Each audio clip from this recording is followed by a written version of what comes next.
सोलापूर शहर जिल्ह्यामध्ये मागील 15 दिवसापासून झालेल्या अतिवृष्टीमुळे शेतकऱ्याचे मोठ्या प्रमाणात नुकसान झालेले आहे। सीना नदीला जो महापूर आलेला आहे त्यामुळे जिल्ह्यातील 6 ते 7 तालुक्यामध्ये मोठी शेतकऱ्यांची हानी झालेली आहे। लांबोटी येथील जो पूल आहे तो पाण्याखाली गेलेला आहे, त्यामुळे सध्या काल रात्री 11 वाजल्यापासून इथली जी वाहतूक आहे ती थांबवलेली आहे। या वाहतुकीचा फटका प्रवाशांना बसत आहे। आपण पाहू शकतो की उमरग्यावरून पुण्याकडे निघालेली जी एसटी होती ती या पुरामुळे इथं अडकून पडलेली आहे। जवळपास 4 ते 5 किलोमीटरच्या लांबच्या लांब रांगा इथे लागल्याचं पाहावयास मिळतंय।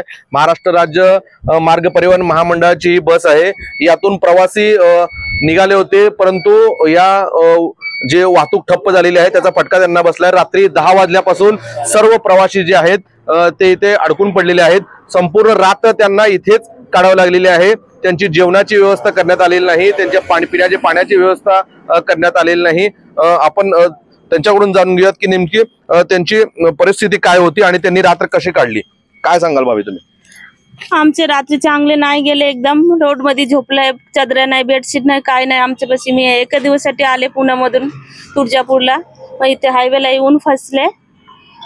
मग काय करू आम्ही, सांगा तुमची मदत काहीतरी पाठवा आम्हाला, लवकर घरी पाठवून द्या। आमच्या घरात बारके वाल आहे, मला 5 वर्षाचे एक, 6 वर्षाचे एक आहे, ते रडायला लागले, कोण नाही आहे, माझे घरी जायचे मला। स्थानिक नागरिक असतील किंवा सोलापूर जिल्हा प्रशासन असेल, यांच्यामधून तुम्हाला मदत मिळाली का? काहीच नाही मदत मिळाली, कोण एक पाण्याची बाटली सुद्धा भेटली। लेगवीला गेलं तरी लोक शिवाय द्यायला लागले, काय भेटलं आम्हाला तुम्ही विचार करा। एक बाया काय कुठे पण बसू शकते का लेगवीला? खरंच शिवाय दिलाय आम्हाला, लय शिवाय दिलाय। ते ताईला विचारत शिवाय दिलं की नाही, खूप शिवाय दिल्या मला, नाही खूप वाईट वाटलंय बघा अशा परिस्थितीमध्ये। खऱ्या अर्थाने अशा वेळेस जे पूर परिस्थितीमध्ये अडकलेले शेतकरी असतील किंवा नागरिक असतील यांना मदत करणं अपेक्षित आहे। आपल्यासोबत आणखीन काही प्रवासी आहेत, महिला प्रवासी, त्यांच्याकडून जाणून काय सांगाल मावशी? आम्ही उमरगा महामंडळ उमरग्याच्या बसमधून पुण्याला हडपसरला जायचं होतं।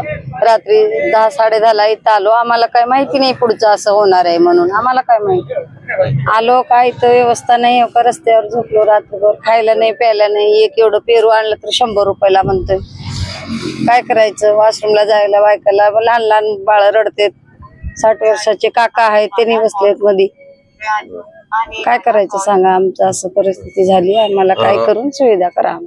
आपल्यासोबत एसटी महामंडळाचे चालक आहेत, त्यांच्याकडून जाणून घेऊयात की नेमकी काय परिस्थिती होती, कधी एसटी निघाली आणि कशामुळे थांबवली?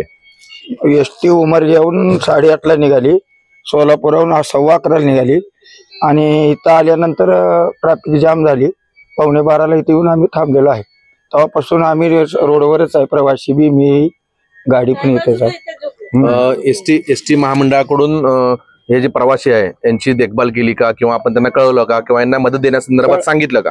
डेपो मॅनेजरला फोन केला होता, त्याने म्हणजे पाणी ओसरल्यावर जावा, पाण्यातून गाडी घालू नका, एवढंच त्यांनी आम्हाला कल्पना दिली। आपल्यासोबत आणखीन काही प्रवासी आहेत, त्यांच्याकडून जाऊन घेऊयात। काय नाव आपलं, कुठून आलात, कुठे चालला होतात आणि कसं रात्र काढली? माझं नाव अमित सुधाकर शिंगे आहे, मी अक्कलकोट तालुक्यातून बुरीकोटे गाव यातून आलेलो आहे। मला जायचंय पुण्याला आणि मी निघालतो काल संध्याकाळी, म्हणजे अक्कलकोटला आलतो मी 7 वाजता, सोलापूरला आलो मी 8 साडे 8-9च्या दरम्यान आलो होतो। 9 वाजल्यापासून मी सोलापूरमध्ये थांबलो। उमरगा बस आल्यानंतर वल्लभनगर त्या बसमध्ये चढलो होतो मी, तिथून 10:30च्या दरम्यान निघालो होतो, पण इथं आल्यानंतर एवढी ट्रॉफिक लागली की समोरचा अंदाज नव्हता की पुढे किती ट्रॉफिक आहे आणि मागे किती ट्रॉफिक लागणार आहे। त्या पद्धतीने आम्ही थांबलो होतो बरेच वेळ, का आता सुटेल किंवा नंतर सुटेल, पण अजूनपर्यंत आता सकाळचे 11-12 वाजत आलेत, त्याचा काहीच पत्ता नाहीये आणि प्रशासन बी काही लक्ष देत नाहीये। इतर ट्रक आहेत किंवा बस आहेत, इतर गाड्या कारवाले आहेत, यांचा बी अजून काही सोयी सुविधा नाही केली आणि बसवाल्याचं तर अजिबात नाहीये। बसवाल्यांचं आता पॅसेंजर आहेत, काही रिटर्न जाणारे आहेत, ते म्हणतात की वापस ना, असं झालं की धोबिका कुठं ना घर का ना घाट का, इकडे पण नाही आणि इकडे पण नाही, दोन्हीच्या मध्ये सध्या अडकून पडलेले आहेत। याचं प्रशासन काहीतरी इलाज करावं किंवा काहीतरी सोयी सुविधा करावी अशी मागणी प्रशासनाला आम्ही करतो। आपल्यासोबत आणखीन काही प्रवासी आहेत, काय सांगाल तुम्ही, कशी काढली तुम्ही रात्र, कुठून कुठे निघाला होतात?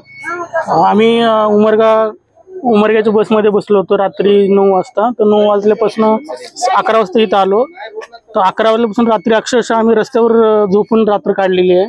पाणी नाही, नाश्त्याची व्यवस्था नाही आहे. काही गाडीमध्ये काही डायबिटीज पेशंट आहेत, 60 वर्षाच्या पुढच्या आहेत, लहान मुलं आहेत, त्यांना प्यायला पाणी सुद्धा नाही आहे.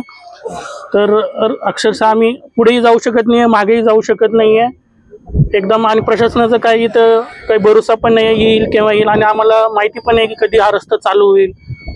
आणि मागं पण जाता येत नाही, पुढे पण जाता येत नाही.